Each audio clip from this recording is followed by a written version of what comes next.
Hello दोस्तों, स्वागत है। जम्मू कश्मीर में चुनाव 10 साल के बाद होने जा रहा है। 2014 के बाद ये पहला चुनाव है, मतलब 370 हटने के बाद ये पहला चुनाव होने जा रहा है और इसलिए जम्मू कश्मीर में कुछ ठीक नहीं है। जम्मू कश्मीर के जो हालात है वो बेहद नाजुक है। कितना नाजुक है आप इस बात से अंदाज़ा लगा सकते हैं कि जम्मू कश्मीर के पूर्व 2 मुख्यमंत्री लोकसभा चुनाव हार चुके हैं। उमर अब्दुल्ला, महबूबा मुफ्ती, इन दोनों ने लोकसभा चुनाव हार चुके हैं। दोस्तों, अगर जिस राज्य के मुख्यमंत्री चुनाव हार जाए मतलब उस राज्य में कुछ ठीक नहीं है, बहुत कुछ गड़बड़ है। कितना गड़बड़ है आप इस बात से अंदाज़ा लगा सकते हैं कि जम्मू कश्मीर के पूर्व मुख्यमंत्री महबूबा मुफ्ती कहती है, अगर मैं सीएम बन भी गई तो जम्मू कश्मीर की जनता और अपनी पार्टी के उम्मीदों पे नहीं उतर पाऊंगी। इसलिए महबूबा मुफ्ती, जो कभी जम्मू कश्मीर के मुख्यमंत्री रह चुकी है, वो चुनाव नहीं लड़ रही है इस बार। ये बहुत बड़ा बयान है दोस्तों, मतलब कि जम्मू कश्मीर में कुछ ठीक नहीं है। दोस्तों, जम्मू कश्मीर के विधानसभा चुनावों के ऊपर इस बार कई तरह के सवाल उठता है।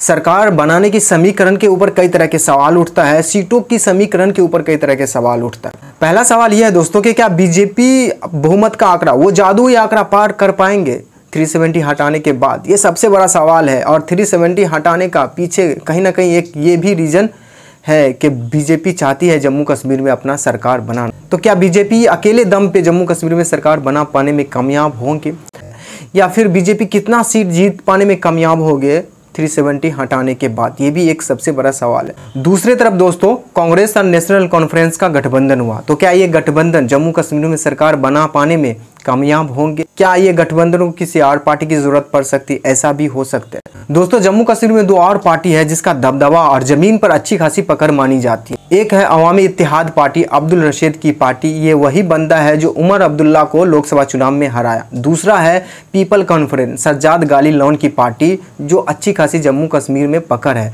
तो क्या ये दोनों पार्टी मिलकर जम्मू कश्मीर का जो सरकार बनाने का फॉर्मूला है वो बिगाड़ सकते हैं? अगर दोनों पार्टी 10-10 सीट ही जीत ले तो सरकार बनाने के जो फॉर्मूला है वो आसान होने वाला नहीं है दोस्तों। पिछली बार 2014 में कश्मीर में चुनाव हुआ था विधानसभा का। उस चुनाव में बीजेपी और पीडीपी गठबंधन करके सरकार बनाई थी। उस चुनाव में पीडीपी को 28 सीट मिली थी, सबसे बड़ी पार्टी बनी थी। दूसरा सबसे बड़ी पार्टी बीजेपी ही बनी थी 25 सीट जीत के। ये इतिहास में पहली बार हुआ था। उसके बाद कांग्रेस को 12 सीट मिली और नेशनल कॉन्फ्रेंस को 15 सीट मिली थी और ये सरकार ज़्यादा दिन चली नहीं। 2018 में बीजेपी और पीडीपी का गठबंधन टूट गई, सरकार गिर गई और इसका मेन वजह था 370। बीजेपी हर हाल में 370 हटाना चाहती थी, पर जो महबूबा मुफ्ती की पार्टी थी पीडीपी, वो नहीं चाहती थी कि जम्मू कश्मीर से 370 हटा दिया जाए और इसलिए गठबंधन टूटी, सरकार गिर गई। तब से लेके अब तक जम्मू कश्मीर में कोई चुनाव नहीं कराया गया, राष्ट्रपति शासन लगा दिया गया।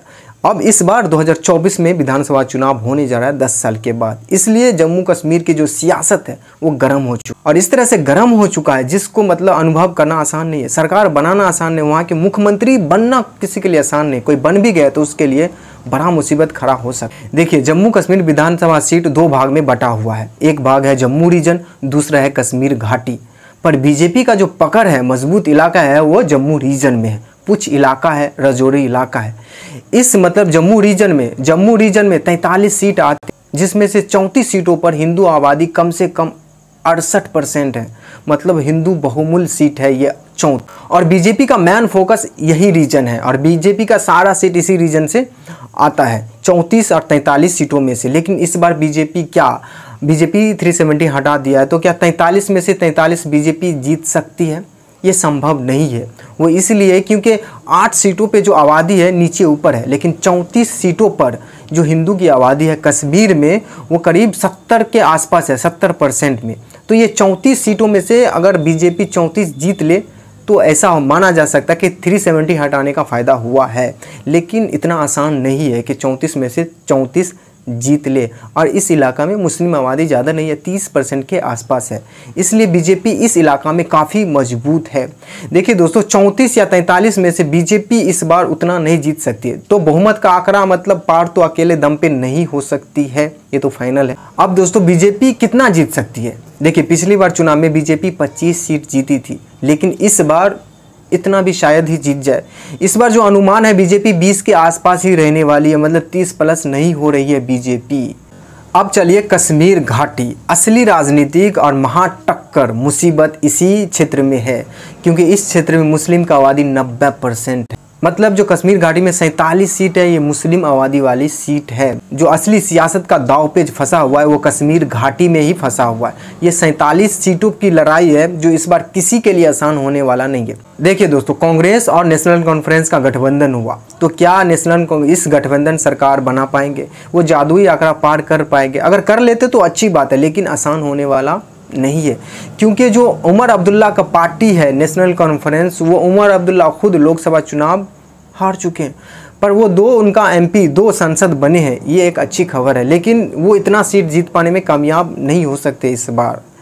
कांग्रेस पिछले चुनाव में 12 सीट जीती थी, तो इस बार 15 पे पहुंच जाए तो एक अच्छा प्रदर्शन देखा जा सकता है। तो जो नेशनल कॉन्फ्रेंस है 20 के आसपास जीत सकती है और कांग्रेस 15 के आसपास, मतलब 35 सीट होता है, फिर भी बहुमत के आंकड़ा से पीछे है।